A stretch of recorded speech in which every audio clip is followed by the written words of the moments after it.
ქართულ თავადებზე რო ფიქრობ ხოლმე, კაც შეიძლება ტახტიც გაგახსენდეს. კი ეხა გმირობაც გაგახსენდება, ხმალიც, თოფიც, ქორი და კაპუეტიც, მაგრამ ტახტიც ძალიან გაგახსენდება. ძალიან და ძალიან. მაინდა-მაინც ნამდვილი ქართველი თავადები არც გინდა. მოგონილიც გეყოფა, მაგალითად, ლუარსაბ სათქარიძე ყველაზე ცნობილი მოგონილი ქართველი თავადი. მოგონილია და თლათ არც არის მოგონილი. რა თქმა უნდა, საქართველოში იმ დროში არსებობდნენ ლუარსაბზე კარგი და ლუარსაბზე ცუდი თავადები, მაგრამ ყველა თავადს რაღაცა ჰქონდა ლუარსაბის. თვითონ მის ავტორს და შემქმნელსაც.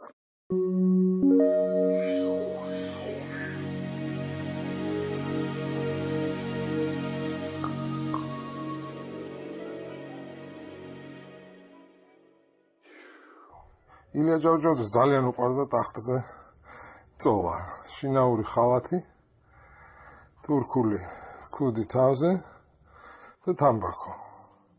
ასევე უყვარდა მის სიმამსად თადეუს გურამიშვილს. ერთი ძველი დროის კაცი იგონებს, რომ როცა პირველად თადეუს გურამიშვილი ნახეო, ძველი საქართველო დამიდგა თვალწინ. ძალიან გრძელი თეთრი ულვაშით კაცი იწვა ტახტზე და წინადო უგრძესი ჩიბუხი, რომელიც ოთახის ბოლომდე გადიოდა. როცა მოწევა მომდეოდა, უბრალოდ დაიყვირებდა, ბიჭო ცეცხლი, ბიჭო ცეცხლი. შემოვარდებოდა ბიჭი და ანთებდა ჩიბუხს. ასე იყო. ახლა ცოტა იმერეთში რო წავიდეთ, აკაკი წერეთლის მამა როსტომ წერეთლის დიდი მოყვარე იყო ტახტის. საერთოდ სიმშვიდეში სოფლის თავადის ადგილი იყო ტახტი. ეს ყველაფერი წერია ამ კაცი ადამიანში. ყველაფერი იქ ტახტზე ხდება, ბუზების დათვლაც, საჭმელს ლაპარაკიც. საერთოდ მე თუ მკითხავ, დიდი დრამაა თავადისთვის უსაქმურობა. ანუ როცა ომი არ არის, როცა ნადირობა არ არის, როცა არ არის რაღაც შეჯიბრი. აი გრიგოლ ორბელიანი წერდა თავის ძმებს ვარშავიდან მე მგონი რომ ბიჭო ის დრო აღარ არისო, მარტო ქორი და ცხენიო აღარ გვეყოფა, ეხლა სწავლა არის საჭირო, ყველა სწავლობს ახლა. ქართველი თავადებიც სწავლობდნენ, ოღონდ უკვე ცოტა გვიან. მანამდე კიდევ ქართულმა თავადობამ ერთი დიდი დარტყმა გადაიტანა, დიდი დარტყმა. როცა რუსები შემოვიდნენ საქართველოში, ქართველი თავადობის ცხოვრება შეიცვალა, ზოგის კარგისკენ, ზოგის უარესისკენ. არა მარტო შემოსავლის თვალსაზრისით, არამედ მორალის თვალსაზრისით. რუსების შემოსვლის შემდეგ ქართველმა თავადებმა ისეთი რაღაცების გაბედვა დაიწყეს, რაც ადრე თავში აზრათაც არ მოვიდოდა და ვერც გაიფიქრებდნენ. ამის შესახებაც ილია ჭავჭავაძეს გვახსნა ამბობი, ალბათ ყველა ვიცით რაც არის და როგორც არის. განსაკუთრებით ქართლის თავადებმა ეს გაბედვაზე და ნამუსზე იყო. დაიწყეს აი ამ პირველი ღამის უფლების გამოყენება. გამოყენება რასაც გასდიოდათ იქ აკეთებდნენ. მე მგონი ზაქარია ჭიჭინაძეს აქვს თავის ამ ნაგროვებს ცნობილ ჩანაწერებში. ერთმა ძველმა თავადმა მითხრა, ბიჭო, რაც ახალგაზრდობაში ხალი მყოლია 50-ს მარტო მარიამი ერქვა. დანარჩენის ანგარიში ცალკე იყო. ეს რა თქმა უნდა საკუთარ გლეხებზეა ლაპარაკი და ეს უნამუსობა ამას არავინ არ გიგდებოდა. აქედან არსენა, აქედან ყაჩაღობა, აქედან დაქირავებული ოსები, რომელსაც გლეხები გადაუხდიდნენ და კლავდნენ ესენ და აი ესეთ თავადებს, მაგრამ მარტო ასეთ თავადები არ იყო, რა თქმა უნდა, საქართველოს. საქართველოს იყო სხვა თავადებიც.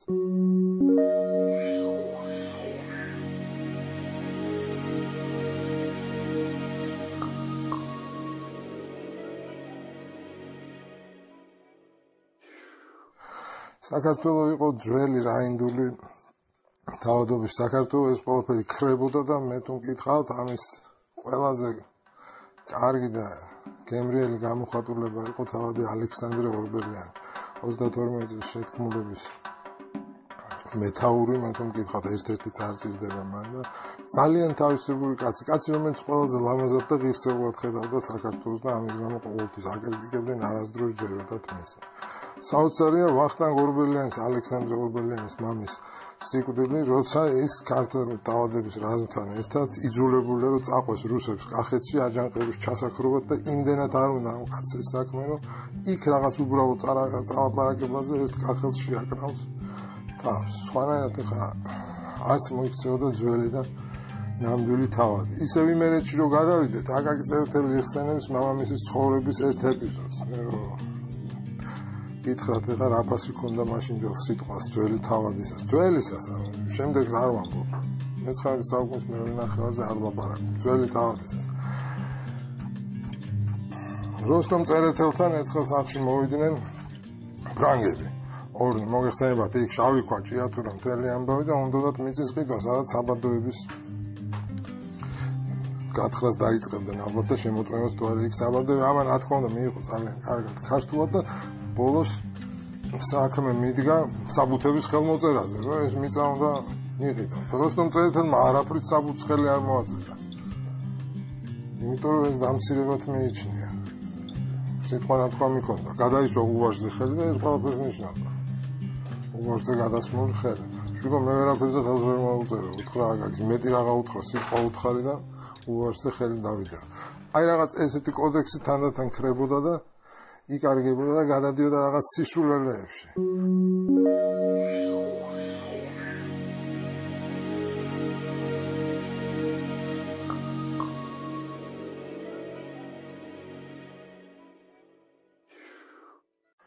ბევრი თავადიშვილს ძალიან უჭირდა ახალ დროებაზე მორგება. თქვენ რო წაიკითხოთ, თუ რა გულსაკლავია ქართლ-კახეთის თავადობის წერილი რუსეთის იმპერატორის მიმართ, როცა ის ბატონყმობას აუქმებს, როცა ამ ხალხმა აღარ იცის რა ქნას.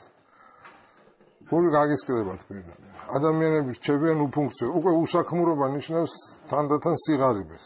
უკვე საქმე ჭირდება თავადს, რომელსაც არასდროს საქმე არ უკეთებია. მისი საქმე იყო ომში წასვლა და ნადირობა. აქაც გამოჩნდნენ ჭკვიანები და აქაც გამოჩნდნენ სულელები. მაგალითად იყო ესეთი ივანე მალხაზისძე ანდრონიკაშვილი, ძალიან კარგი თავადიშვილი. აი რუსეთ-თურქეთის ომის მონაწილე ქართველ მოხალისეთა მეთაური, ჩოლოქის ომის გმირი. სხვათა შორის ამ კაცის გამო, ამ კაცის სახელის გამო დაარქვა გიორგი მაჩაბელმა თავის შვილს ივანე. თუ გიორგი მაჩაბელი მასთან იყო მაშინ ამ ჩოლოქის ამბების დროს რაზმში. ხო და ერთხელ ეს ძალიან შეძლებული კაცი იყო და ჭკვიანი თავადიშვილიც, ივანე ანდრონიკაშვილი და ერთხელ უთხრეს ყოჩაღო შენ როგორ ყველაფერი შეაგროვეო, როგორ თანდათან გაზარდე შენი ქონება, როგორ აშენებ შენ მამულს და აკეთებ და იმან გაიცინა კაცო მე რას ვაშენებ, მე 30 წელი ვაშენებ და ვერ ავაშენებ და ჩემი მეზობელი აგერ 30 წელი ანგრევს და ვერ დაანგრია და ამიტომ ის უფრო მაგარი ყოფილა მე კი არა. აი რაღაც ესეთი ეპიზოდები ხშირი იყო, ვიღაც ღარიბდებოდა, ვიღაც მდიდრდებოდა ამ თავადებში. ვინც ღარიბდებოდა, ის ძალიან საცოდავი სანახავი იყო, განსაკუთრებით წვრილი აზნაურობა, რომელსაც არაფერი არ შეეძლო ბატონის ხლების გარდა. იყო ესეთი მოდა დასავლეთ საქართველოში, აი აზნაურებზე, რომლებიც ჩვენ გვახსოვს კლდიაშვილის წიგნებიდან, გრძელი მოვლილი ფრჩხილები.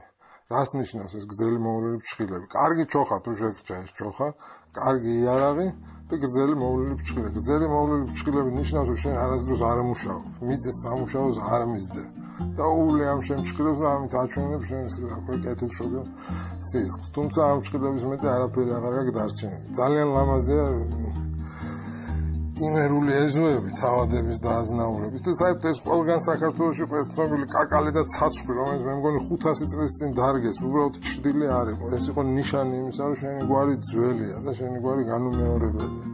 იწექი ამ კაკლის ჩრდილში და იმის იქით კიდე არაფერი გება და უმრავლეს შემთხვევაში არა. ჩექმაც კი ძნელი საშოვნი იყო. თანდათან მოდიოდა ისეთი დრო, რომ მარტო თავადობაში ჭკუას არავინ კითხავდა. უკეთეს შემთხვევაში ძველი ქართველი თავადი, ეს იყო ალბათ საუკეთესო ქართველი თავადი ამ მთელ რიგი ხალხში, კითხულობდა ცხოვრებაში ორ წიგნს, სახარებას და ვეფხის ტყავსანს.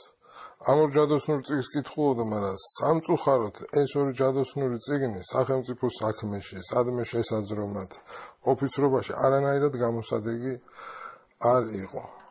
აი როცა ერთხელ ბანკის არჩევნები იყო გრიგოლ ორბელიანმა, ალბათ საუკეთესო ძველ თავადთა შორის საუკეთესო თავის განათლებით, გონებით, ნიჭით შეძახა უკვდავი ფრაზა. ჩვენი ქვეყნის უბედურებაო იქ დაიწყო, როცა მეო პატარა კახის შვილიშვილს და ცალ-ქალა მაინძეს თითო ხმა მოგწესო. მეც ერთი უნდა ვთქვა და იმანაც ერთი. ეგ როგორ შეიძლება? ძალიან ღიზიანდებოდნენ თავადები როცა საზოგადოებრივ ცხოვრებაში ადგილების დაკავება დაიწყო შედარებით დაბალი წოდების ხალხმა. წვრილი აზნაურების, მღვდლების, როგორღაც ისე ხერხდებოდა, რომ ეს ხალხი ძალიან მიდრეკილი იყო განათლებისკენ. ეხლა რა გინდაო, რომელ გაზეთში წარშეხვალ დიაკონიშვილების ზიანი, მათ რა უნდა ველაპარაკო. ესეთი განწყობებიც იყო, მაგრამ თავადები მარტო ესეთები არ იყვნენ. თავად იყო ილია ჭავჭავაძე, თავად იყო აკაკი წერეთელი, თავად იყო ვანო მაჩაბელი და ბევრი ესეთი, მაგრამ მე ვამბობ ძირითად და საერთო სურათს.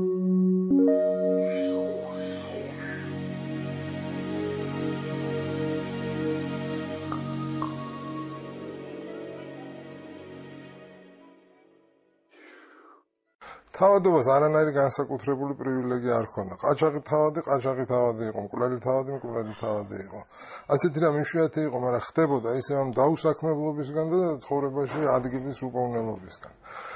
მე-19 საუკუნის 80-იან წლებში ქუთაისის ციხეში იჯდა სულ ორი რევოლუციონერი, გიორგი ლასხიშვილი და გიორგი სტანოვიჩი. იქვე იჯდა ორი თავადი. მეგრელი ფარნა გოშუა, რომელიც მკვლელობისთვის იჯდა და მეორე სრულიად ლეგენდარული გიორგი მიქელაძე, გაყაჩაღებული კანონის ოფიცერი. აი ეს გიორგი მიქელაძის ცხოვრება არის ძალიან ნიშანდობლივი და გამომხატველი იმ უბედურების და დრამის, რაც დაემართებოდა ხოლმე ქართულ თავადებს. ის მუშაობდა მსახურობდა თითქოს საუკეთესო ადგილას ახალგაზრდობაში. იყო იმპერატორის ბადრაკში. საქმე არაფერი ჰქონდა ცხენისჭენების და ვარჯიშის მეტი. ცხოვრობდა ცარსკოეს სეროში, კეიფობდა დროს ატარებდა ისე როგორც უნდა გაატაროს ახალგაზრდა ოფიცერმა, რომელიც ბადრაკშია დრო, მაგრამ ერთ დღეს კანოი ანუ ბადრაკი გაუქმდა. და გიორგი მიქელაძე დარჩა უმუშავე. ისე რომ არაფერი არ იცოდა ცხოვრებაში ამ ცხენისჭენების, ზუსტის როლის და დროსტარების მეტი. და საქართველოში მოუბრუნებულმა სხვა ვერაფერი მოახერხა გარდა იმის, რომ გამხდარიყო გზის ყაჩაღი და ძალიან ცნობილი გზის ყაჩაღი. რა თქმა უნდა, რუსეთის იმპერია ესეთი ქვეყანა იყო, რომ გზის ყაჩაღს დიდხანს ვერ გააჩერებდნენ. გარეთ და ისიც ესე მოხდა ციხეში, სადაც ძალიან დიდხანს იჯდა ეს ქუთაისის ციხეში, სადაც მაშინ სხვათა შორის საკნევის კარები არ იკეტებოდა და ყველას შეეძლო მოესმენა. უცნაური და ტრაგიკული კაცისთვის. აი ესეთი რაღაც უცნაური ბედის ამბები დატრიალდებოდა ხოლმე ქართულ თავადებში. მაგრამ ქარაფშუტობა საერთოდ კიდე ერთი უბედური თვისება იყო ბევრი ქართველი თავადის. მაგალითად იყო ასეთი კოლა ორბელიანი. ძალიან ცნობილი კაცი საზოგადოებაში. აი როცა ცნობილი ბანკების ომი იყო, ბანკების ომი და ილია ჭავჭავაძე და ივანე მაჩაბელი უკვე ერთმანეთს ებრძოდნენ. კოლა ორბელიანს ეჭირა მაჩაბელის ხარი, ქართველი იყო და მაშურებოდა, ხო? ბევრი საქმე ჩაუშალა თავის სისულელით რაღაც. კოლა ორბელიანის ფრაზაა ესეთი, რომ გაიცანი ჩემი შვილიო. ოღონდაც არ ფიქრობთ რომ კაი კაციაო. მე 14 ძაღლი მყავსო და რამდენი გირვანკა ხორცი ჭირდებოდა. ეს ჯერ მიწას არ აცრებდა, უკვე 18 ძაღლი ყავს. აი ესე იყო ეგამბა. ადრე ვამბობდი რომ ბევრი ქართველი თავადი ვერ შეეგუა ახალ დროებას და თავისი ცხოვრება ლოთობაში, ვალებში და მამულების განადგურებაში გაატარა. ერთ-ერთი ასეთი იყო თამარაშენელი თავადი გიორგი მაჩაბელი, რომელმაც მთელი თავისი ქონება გაძარცვა და გაანიალა. განაცრუდი კაცი იყო, კარგი კაცი იყო. დარჩენილია გიორგი მაჩაბლის ერთი წერილი, სადაც ის შვილს წერს რუსეთში, რომ გავიგეო, რომ მანდ ესეთი წიგნი ყოფილაო, ძალიან კარგი წიგნი, რომლის ბევრი ზღაპარიც გამიგიაო. 1001 ღამის წიგნიო. ხო და ვიღაცაზე ჰქონია და იგებ გამოართვა ათხოვა და წავიკითხა. გიორგი მაჩაბლის ბოლო ისეთი იყო, როგორც ბევრი ქართველი თავადის. ის გარდაიცვალა გორთან ახლოს მიხეილ მაისურაძის დუქანში და როდესაც ჭირისუფლები მის ასასვენებლად წავიდნენ, მედუქნემ ბოდიში მოიხადა, სანამ 80 თუმანს არ გადამიხდით, მიცვალებულს ვერ გაარდნით, იმიტომ რომ ჩემი ვალი აქ და წლებია ჩემთვის ფული არ გადაუხდია. გიორგი მაჩაბელი იყო დიდი ქართველი კაცის ივანე მაჩაბლის მამა.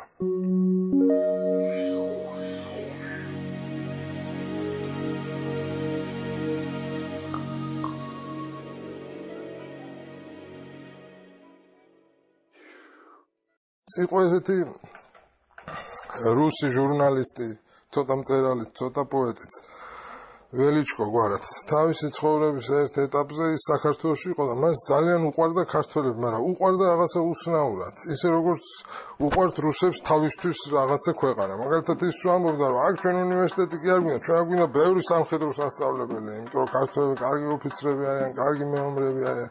მას აქ ძალიან საინტერესო წიგნი კავკასიის ხალხებზე და მათ შორის რა თქმა უნდა ქართველებზე. ძალიან არ უყვარდა სომხები და აი ესე უყვარდა ქართველები. აკაკი წერტელი ამას ძალიან ბრაზობდა, ერთმანეთს კიდებს სროდა თავის საქმეს, რუსულ საქმეს აკეთებს. სულ პირველად რომ ნახეს ეს ველიჩკო, რაღაც кейფი იყო და მაშინ ილია და აკაკი ერთმანეთს არ ელაპარაკებოდნენ და ველიჩკო მიცოდა ეს ამბავი. და ადგა და ექსპრომტად ლექსი თქვა, რომ დეო ღმერთმა შეარიგოსო ეს ორი ქართველი ტიტანიო. და ილია кейფებში თუ ჩუმად იჯდა ხოლმე, გაიღიმებდა ის და აკაკი გაბრაზდა. მაგას ვინ კითხავს, ჩვენ ერთმანეთში რა დავა მოგვივა? ჩვენ მაგაც წინააღმდეგობთ, ეგ ყველა იცისო, ხო? ხეს ველიჩკო რაზე გავიხსენეთ. და ეს ველიჩკო ერთ-ერთ უბედურება თვლის მას. ძალიან ბევრს ვამენ. საინტერესო ამას როცა რუსი ამბობს. მაგრამ საქართველოში ძალიან ბევრს ვამენ ყოველთვის. კარგადაც ვამენ, სრუდათაც, მაგრამ თავადების შემთხვევაში ამას ცოტა რთული გაგრძელება ქონა, იმიტომ რომ უსაქმობისგან ეს მას სულ გადადიოდა ხოლმე ლოთობაში.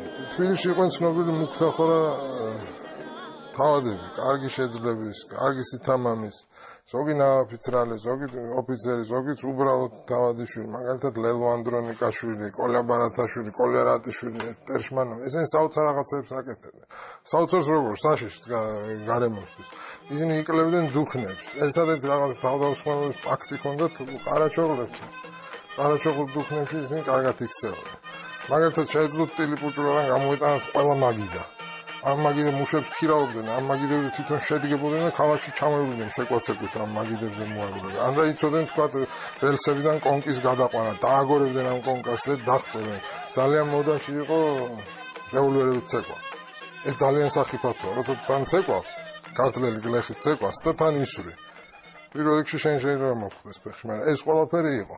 მაგალითად კიდე იყო ესეთი გიგო ყარანგოზაშვილი, რომელიც დაოსტატებული იყო ჭიქების შეჭმაში და რაღაც ხელის არაჩვეულებრივი გრეხით აი ღვინის მასში. ეს ძალიან ძნელი იყო. ძალიან ძნელი იყო. ეხვეწებოდნენ გიგო რატო ჯამ ჭიქას გასვა?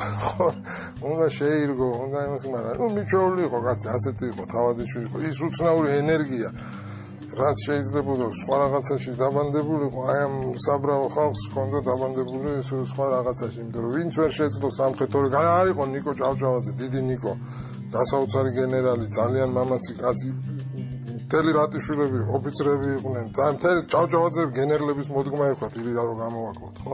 ეს ყველაფერი იყო, მაგრამ უბრალო ქართველი თავადი, აი ესეთი როგორიც არის ლუარსაბ თათქარიძე იყო დაჩაგრული, გაუბედურებული და ამ ქვეყნის ამბის არ მცოდნენ. ძალიან უჭირდათ, რომ ფეხი აეწყოთ რაღაცა.